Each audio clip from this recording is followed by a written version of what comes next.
Hi friend, I've had a slightly busy month where two major things have happened. Number one, I got married. Recommend doing a marry. Number two, I've completely gutted and rebuilt my live case. Oh my god. So I would like to explain why I did this and introduce you to the concept of how it works. So, why would I destroy the wonderful thing that I have built? Well, I've got a gig coming up in about 24 hours, almost exactly. And that gig is a dance gig where they are paying to dance. And you have got to deliver those sweet, sweet grooves for them.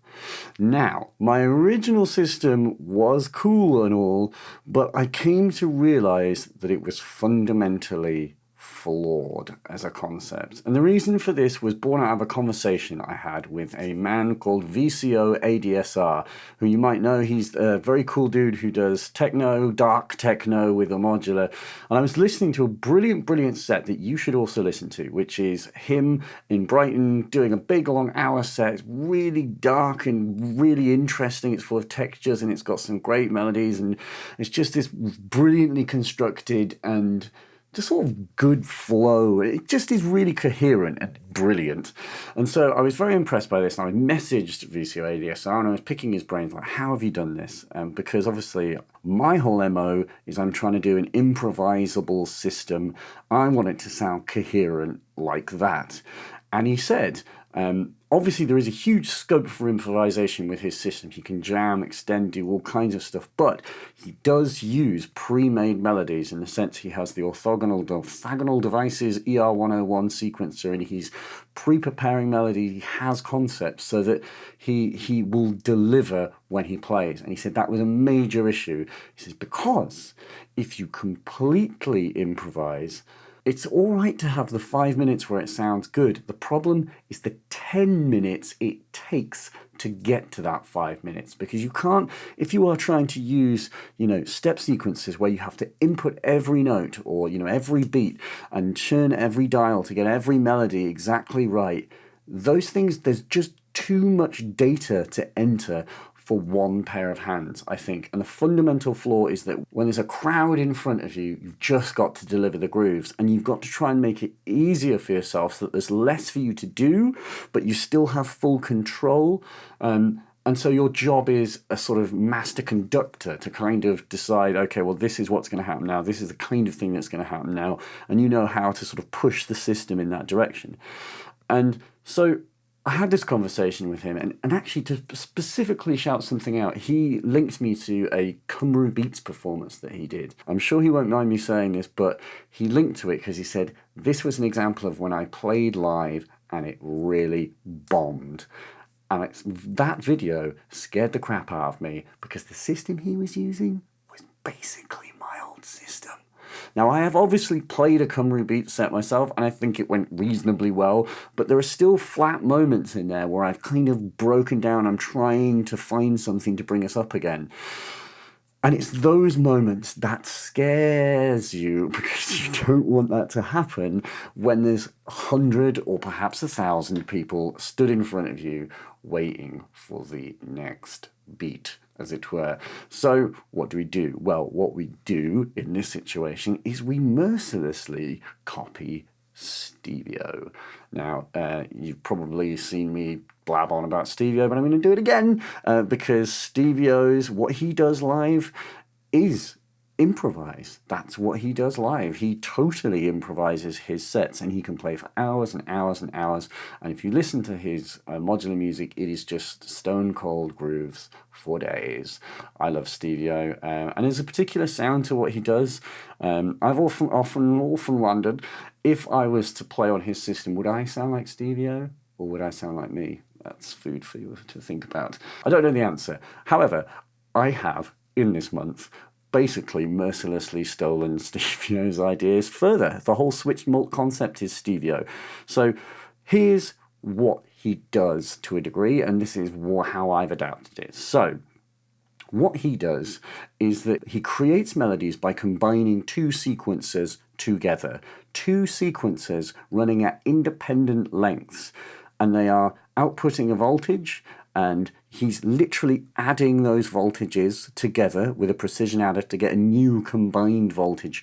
But when you change the rate of one of the sequencers, which is easy to do, it can be done with one push, suddenly the elements that melody is being constructed out of shift entirely. You're now getting a different part of one sequence adding up to all the original parts of the other sequencer, and fundamentally you just get a completely new melody, and all you had to do was push one button to do it. Or if you turn one dial, it will change the melody. It's a really economical way of making melodies. And then the other thing that he does is he's decoupled the gates from the melodies as well, which further jumbles things up in interesting ways, because if you change the gate pattern, you'll also very likely get a different melody and a different groove. And that's very easy. You can just push a button here and you get a new gate. So what Stevio is doing that I am not doing is Stevio basically uses the patterns that he makes on his A155s, his gate sequences, and he derives beats from them. I think he's doing this with a complex set of logic and lots of other switching and things, which I just fundamentally A, don't understand, and B, don't have space for in this case. So I've got a much simpler solution. I am pre-rolling this, and I've got the noise engineering numeric repetitor and the Zularic repetitor here, and I'm just using those as my percussion sources. So I don't program beats by hand in this. I use those to do it, and you can change what they are. They're basically little libraries of beats, and you can kind of turn a dial and just get different rhythms. It's a little bit like the grids. However, I do have one S80 up here that I'm using, and I can basically apply that to the clap so that I can have the clap doing a straight like hit every 2 and 4, so that we get a nice forward groove, and I can kind of put in clap patterns. And I may do more with this, and I'm experimenting with logic to try and derive new interesting rhythms from the existing rhythms for free, as it were. And there's some other switching. I've got switch mults to bring things in and out, and to combine the gates that I'm sending to the two kind of voices here. This is all well and good, but let me show you the sequencer concept. So if I run the thing, you will hear my claps there. I'll turn that off. So the sequences are running. I've got this Clockworks Ladik module, which I can use to change the rates that they're running at. So you can have very quickly make one go very slow and the other one go very fast, or slow it down. It's really good because it's just one turn of a dial. Anyway, so here is the thing. So you hear the Jove, love the Jove.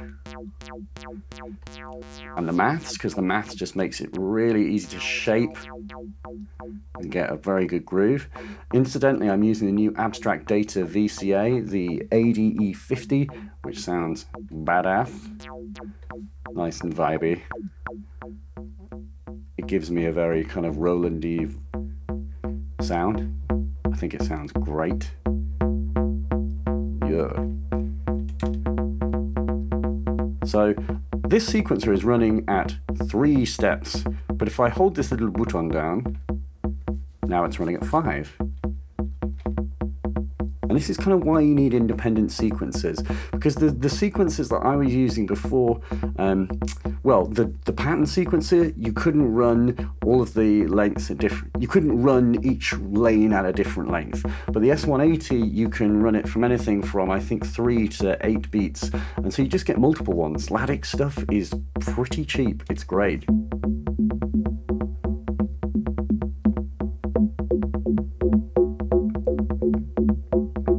So the sequences are running here, but here's the key thing. So if I then combine here with the precision adder the outputs of the 2 sequences, I'll get a new melody. So I'm going to turn, if I flick this little switch to the right, that is going to let this first sequencer go to the Jove and Dixie voice. You hear that? Woo.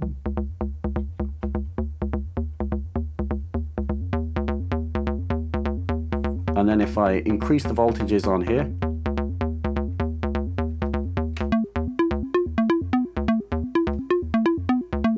so now it's adding these 2 things together to create a new melody.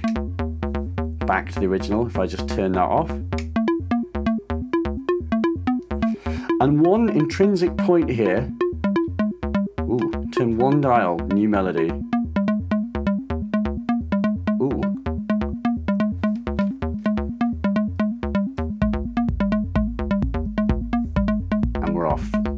cases.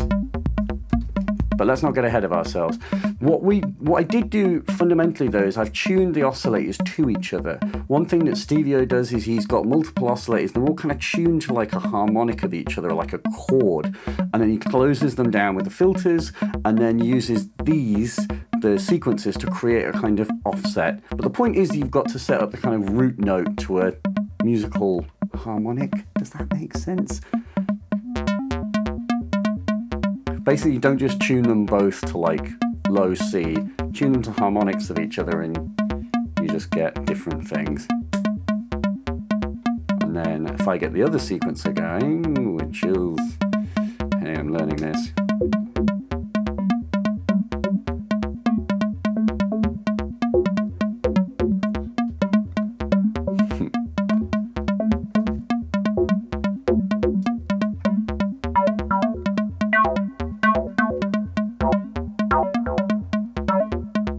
Sure, I have got them in tune.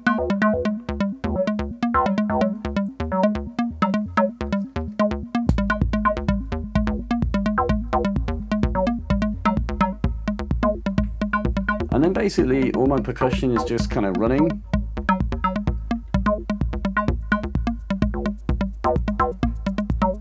And it kind of does its own little thing. If I change the numeric repetitor, we should get a different pattern.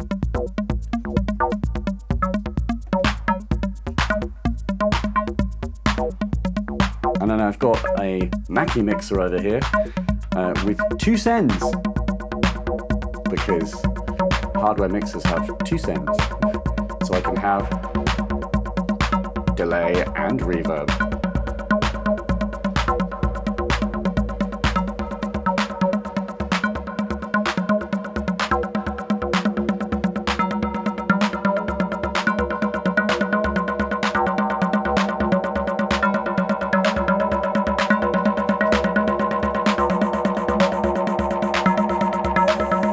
Still using branches to control my hats. The Zularik is making the rhythm.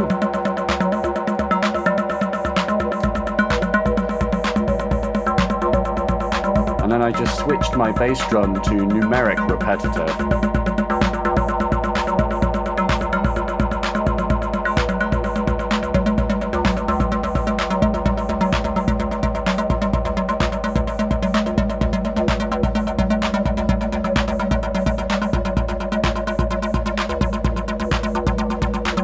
And then our other big addition is Akemies Taiko, which I've basically got being triggered by the numeric repetitor, and then I'm actually feeding the 1 volt per octave with the same precision adder that feeds this Jove channel. So it's kind of being repitched in line with this melody.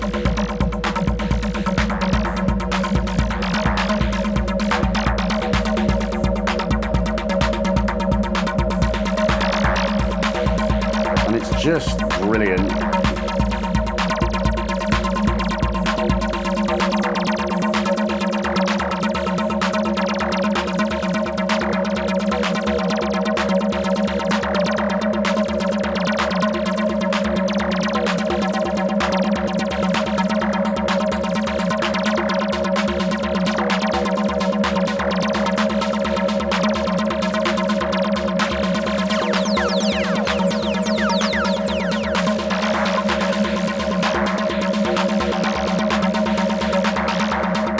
And I got the Akemies Taiko on its own channel.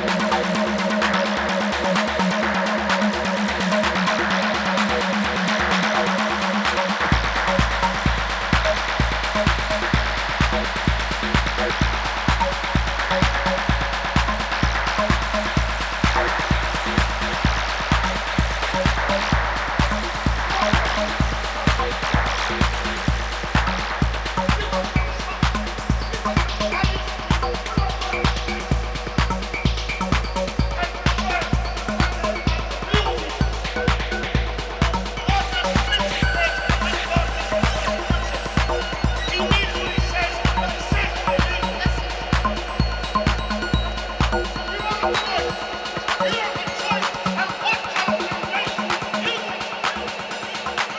of radio music there.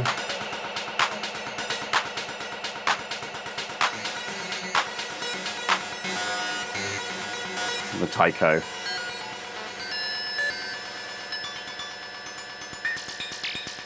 I basically kind of got it doing some like Ortega tears over everything else. It just adds this really wicked interest by just kind of grooving along, doing its little thing.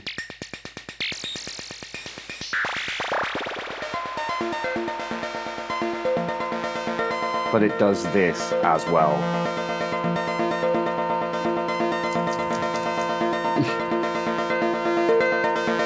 Oh my god.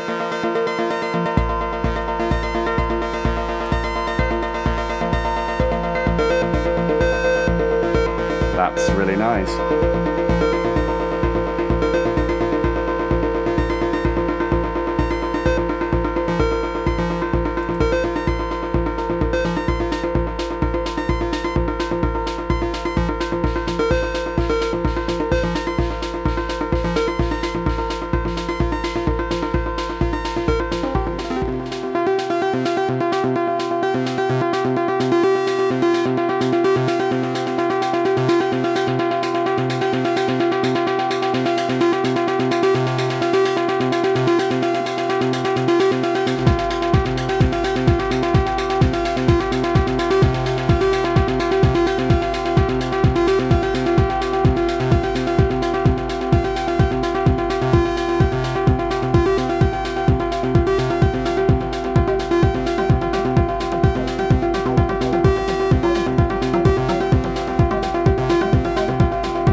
Yeah.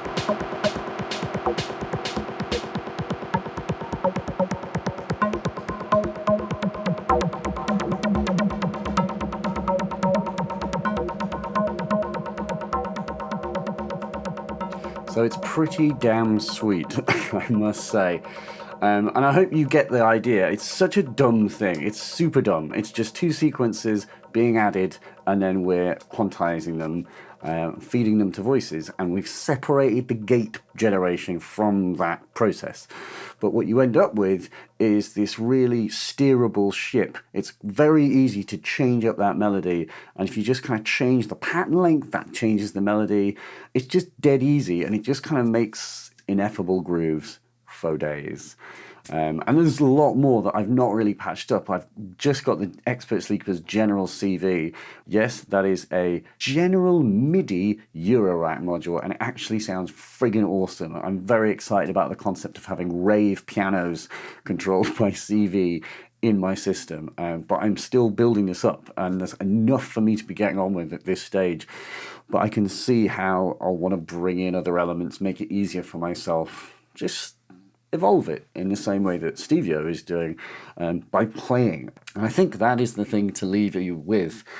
If you want to do something, Eurorack makes it possible. If you want to play live, the trick, and this is so damned obvious, is just decide what it is you want to be able to do with your system, and it can be done. Don't take no for an answer. Thanks very much. I'll see you in the club.